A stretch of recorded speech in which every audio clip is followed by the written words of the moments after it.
aboard Princess and P&O Cruises. You've chosen an exciting career with a company rich in seafaring history. Both Princess and P&O Cruises are owned by the Peninsula and Oriental Steam Navigation Company, P&O, which was founded in 1837.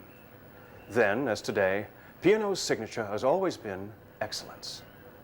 We strive to be the best at everything, from outstanding service to sophisticated technology and excellent safety standards. Safety is a daily priority on board our ships. So whether you've sailed with us before or you're new to Princess and P&O Cruises, everyone will be given 3 standard safety inductions. These inductions will cover the basics of shipboard safety, but are by no means the only training you'll receive. On our ships, safety training is an ongoing process, and you'll be expected to participate and become proficient in all safety procedures necessary for your job and emergency duties. Soon after joining, you'll receive a photo identity card, sometimes called a Laminex.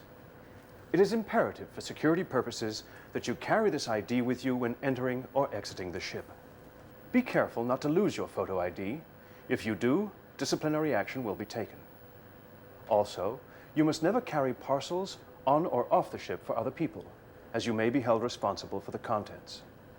Unfortunately, international terrorism and crime are potential threats.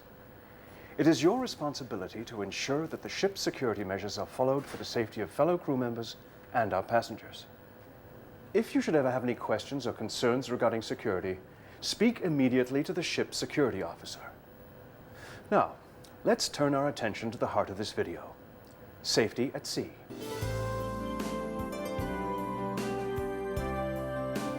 On our modern ships, emergencies are rare, and it is doubtful that you will ever encounter a real shipboard emergency. However, you must be thoroughly prepared and know just what to do in certain emergency situations. Soon after joining your ship, your head of department or supervisor should have provided you with this: your blue card.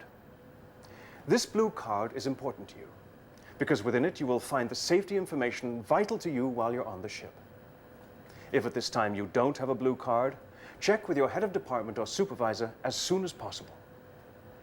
On the front of the blue card, you will find your department number, your crew alert position, and crew alert duties, and the lifeboat or life raft you're assigned to.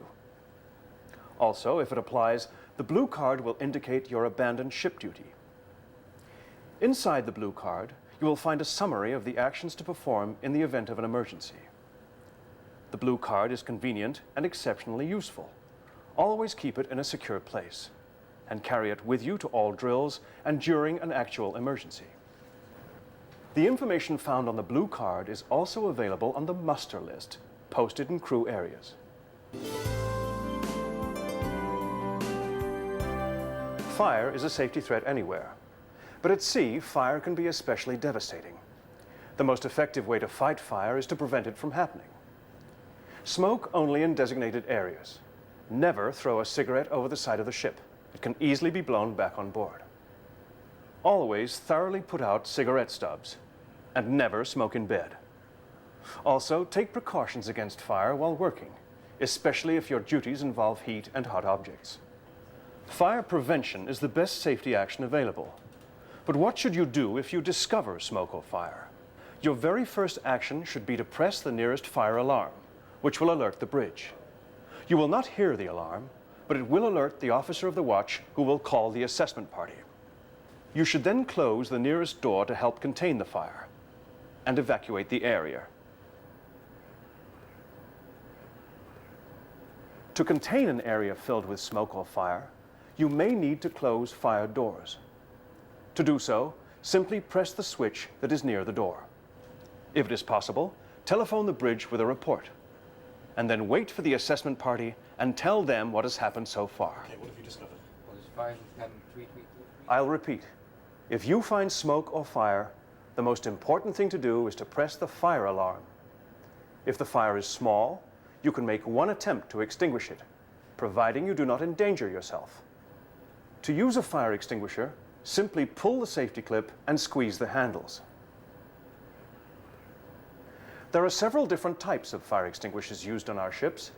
However, the same color-coded system is always used. A red-marked fire extinguisher is filled with water and should be used on wood and furniture or fabric fires. A cream-marked extinguisher contains foam and should be used on liquid fires. An extinguisher marked with black should be used on electrical fires. And lastly, a blue-marked extinguisher can be used to put out all types of fires. As a reminder, all of this information is easily found inside your blue card. During a fire, it may be necessary to leave a smoke-filled area. To do so, crawl on the floor where the air is clearer. Follow the low location lighting to reach an exit. All the ships in our Princess and P&O Cruises fleet carry an array of sophisticated equipment and trained personnel to swiftly deal with any situation. Upon notification of a problem, the officer of the watch will call for the assessment party to assemble. This is the bridge. Attention assessment party. Assessment party, proceed to crew. The assessment party, made up of key personnel, will then handle the situation. At this time, it is your responsibility to continue your work and conduct business as usual. When the assessment party has solved the problem, the officer of the watch will announce, "Assessment party, stand down." Assessment party, stand down. However, if the assessment party determines that it is necessary, the crew alert will be sounded. This is the continuous ringing of the alarm. At this time, you should stop all work, go to your cabin, and get your life jacket. There are several types of life jackets in service on our ships. Put on warm clothing and a head covering, and bring any necessary medications with you. Put your life jacket on securely. You will be shown how to do this during your first safety induction. Additional life jackets are kept on the boat decks.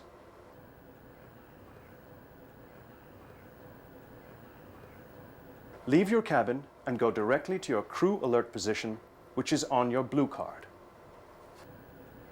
Once you're in position, you should carry out your assigned emergency duties. The next signal you may hear is the general emergency stations, which is 7 short and 1 long blast on the alarms and the ship's whistle. This means that all passengers are to go to their cabins, collect the life jackets, warm clothing, and medications. Then they are to proceed to their muster stations. A muster station is a designated area where passengers are required to assemble in the event of an emergency. It is usually in a public room, near the lifeboats and life rafts. If you hear the general emergency station signal before the crew alert, you should respond as if it were a crew alert. This is the bridge, ship's company to boat muster stations. The next step is the call to boat muster stations, which is a verbal command from the bridge. This signal sends crew to their designated lifeboat or life raft.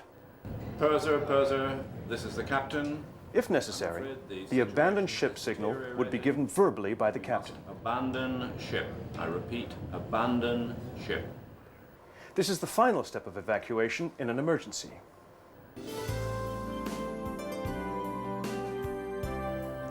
Abandoning ship is an unlikely event, but if it should be necessary, it is crucial that everyone performs their safety duties quickly and efficiently.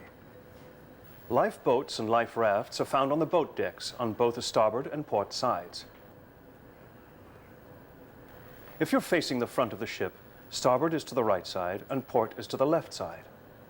Lifeboats are identified by a number, odd numbers to starboard and even numbers to port. Life rafts are also used to abandon ship and are either inflated and boarded at the embarkation deck or inflated and boarded at water level. Life raft muster stations are found at or near the boat decks. Certain crew members are assigned to be in charge of the lifeboats and life rafts. They are required to go through extensive onboard training which demonstrates the proper use of all life-saving appliances. Some ship's crew will be assigned the role of door checker. It is a door checker's duty to stand by the exit doors and count out the passengers as they go to their designated lifeboats and life rafts.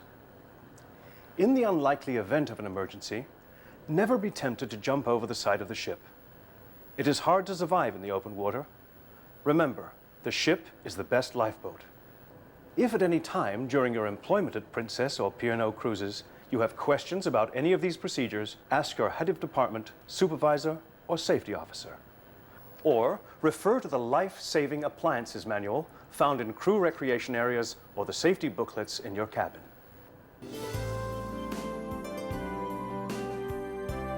One rare situation you may need to respond to is man overboard. If you should see this happen, immediately throw a lifebuoy or anything that will float over the side of the ship to mark the spot. Then, immediately inform the bridge. The signal for man overboard is 3 long blasts on the ship's whistle.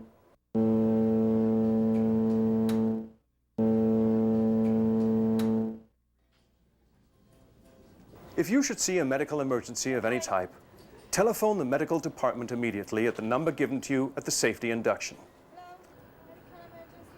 Then, place the victim in the recovery position and wait for the medical team to arrive.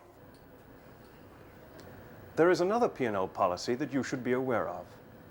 Never dump anything over the ship's side, no matter how small. If you see something being dumped overboard, report it to an officer without delay. Help to keep our oceans clean by preventing pollution. We've just reviewed the actions necessary in an emergency. In all shipboard emergencies, it's essential that the correct evacuation route is used. For instance, never use elevators in an emergency. Always use stairways. Be well informed by knowing where emergency exits are located, especially where you work and near your cabin, and how they are marked. Only open a watertight door if there is no other way out.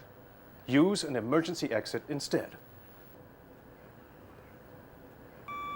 And finally, never attempt to pass through a watertight door when the alarm is sounding or the door is closing. This is extremely dangerous. Concise communication is essential in the case of an emergency.